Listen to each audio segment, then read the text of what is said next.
বুকটা ভেঙে চলে যাচ্ছে জানেন। প্লিজ আমাকে যেতে বলবেন না, প্লিজ। আমি জানি আপনার মনের ভেতর এখন কি চলছে। এই পৃথিবীর আলোটা আপনার চোখে কতটা অপরিচিত ঠেকছে তা আমার চেয়ে ভালো আর কেউ জানে না, বিশ্বাস করুন।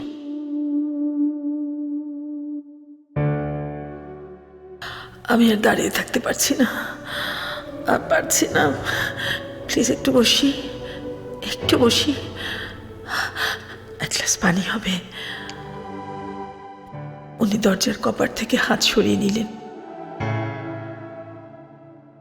ওদের সিটিংটায় ঢুকেই আমি চমকে উঠেছিলাম। আমার হাসিবের পছন্দের রং দিয়ে সাজানো সিটিংটা। আমার আর হাসিবের পরিচয় সেই কলেজ করিডোর থেকে। সেদিনটা ছিল 1 ফাল্গুন। আমি একটা হলুদ রঙের শাড়ি পরে কলেজে গেলাম। ক্লাসের ফাঁকে লক্ষ্য করি হাসিব কেমন অদ্ভুত চোখে আমার দিকে তাকিয়ে আছে। ক্লাস শেষে ও আমার হাতে একটা চিরকুট ধরিয়ে দিল। তাতে লেখা, ওগো মেয়ে, বিকেলের খামে তোমার নামে ডাক পাঠিয়েছি, পেলে? হলুদ রঙের দস্যিপনায় হেরে গেছে এক ছেলে। সেই থেকে আমরা দুজন বন্ধু হলাম। তুমি আমার আকাশ, আমি তোমার নদী। তোমার নীলে আমার বিকেল শব্দ পেত যদি। আমি কেবল তোমার চোখেই অষ্টপ্রহর তাকিয়ে থাকি। একটা বিকেল আমার ঘরে মনের ভুলে আসবে নাকি? আমরা দুজনই কবিতা ভালোবাসতাম।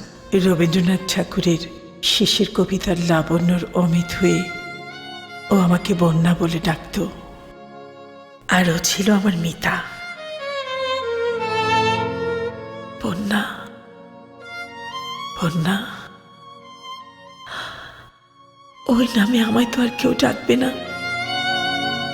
আমার মুখটা 2 হাতে তুলে ধরে গভীর কণ্ঠে কেউ বলবে না, ভালোবাসি, ভালোবাসি।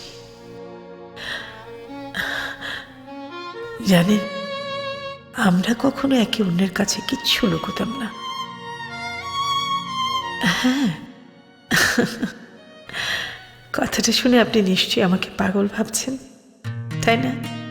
আমি সত্যি ওর থেকে কিচ্ছু লুকোতাম না, কখনো কিছু লুকোইনি। অথচ আজ আপনাদের ফ্রেমবন্দি ওই ছবিটা বলে দিচ্ছে আমার চেনা ও জানার ভেতরে এক মহাকাশ দূরত্ব ছিল।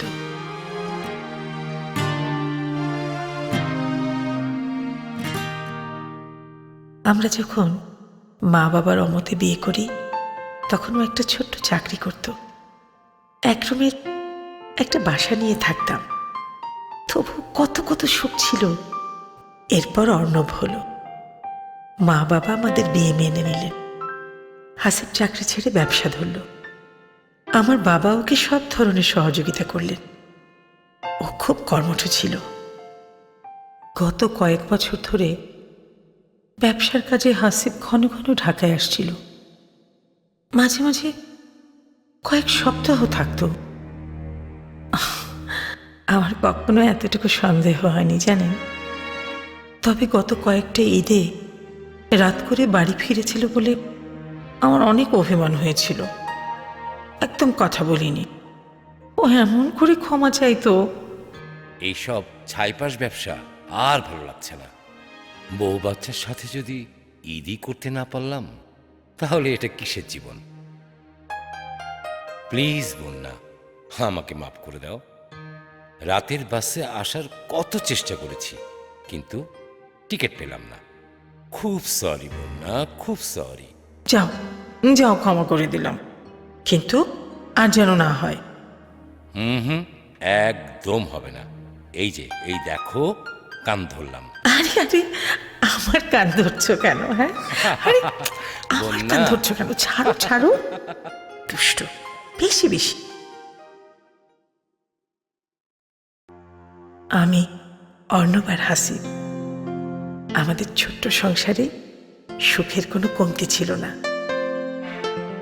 হাসিব যেদিন বাড়ি ফিরত আমি ওর পছন্দের খাবারগুলো দিয়ে আপ্যায়ন করতাম। আমার মা বলতেন পুরুষের হৃদয় থাকে ওদের পেটে। কথাটা হাসিবের বেলায় একদম সঠিক ছিল। ভাত খেয়ে হাত চেটেপুটে বলতো, বন্যা, তোমার চেয়ে ভালো রাঁধতে এই পৃথিবীর কেউ পারে না। ও তাই নাকি? আচ্ছা, আর কার কার হাতে রান্না খেয়েছে শুনি? ওহো, ওদের তো নাম জানা হয়নি।